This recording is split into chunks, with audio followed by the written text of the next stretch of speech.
Hello students, so let's read this question. The question is given that the matrix A containing elements alpha, beta, gamma minus alpha and A square is equal to 3 multiply identity matrix, then which of the following is correct? Okay. So जैसे कि हमें दिया हुआ है कि A square किसका है 3 multiply identity matrix. अब देखिए ऑब्वियसली जब हमारा A का ऑर्डर 2x2 है तो A स्क्वायर का भी ऑर्डर कितना होगा 2x2 होगा, will be of order 2x2। ठीक है, तो जो आइडेंटिटी मैट्रिक्स होगी उसका भी A square will be of order 2x2। तो ये जो अगर इक्वालिटी मेंटेन होगी हमारी दो मैट्रिक्स सभी इक्वल है, जब उनका पहले तो सबसे पहले ऑर्डर सेम होना चाहिए, फिर उसके बाद में करस्पॉन्डिंग एलिमेंट्स इक्वल, तो इसका मतलब ये आइडेंटिटी मैट्रिक्स ऑफ ऑर्डर 2 होगा। अच्छा, ए स्क्वायर का मतलब है कि उसी मैट्रिक्स को उसी से मल्टीप्लाई कर दिया तो alpha beta gamma minus alpha जो मैट्रिक्स है उसी को उसी से मल्टीप्लाई कर दिया जाए। ठीक है, तो ये हमने मल्टीप्लाई कर दिया यहाँ पे equal to 3 multiplied by identity matrix, उसका ऑर्डर कितना 2, तो 1001 हमारा लिख देंगे।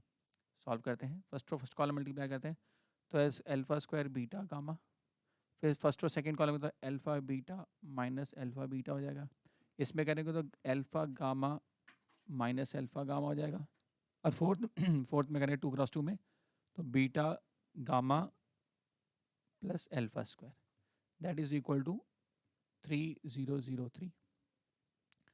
ठीक है, सिंप्लीफाई करते हैं इसको तो यहाँ पे देखेंगे हमारे ये तो जीरो होने वाला, तो ये हो जाएगा अल्फा स्क्वायर बीटा गामा, ये जीरो हो जाएगा, ये जीरो हो जाएगा, beta gamma plus alpha square is equal to 3003।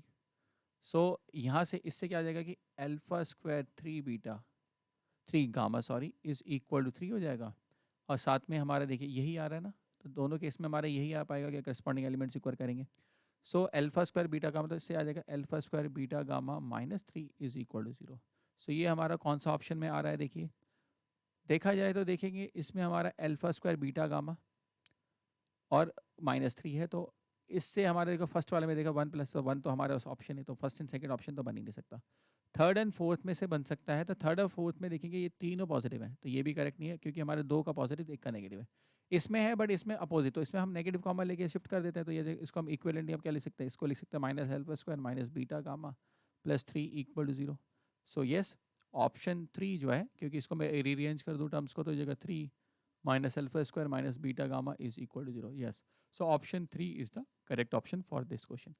Bachcho, I hope you understood it well. Best of luck.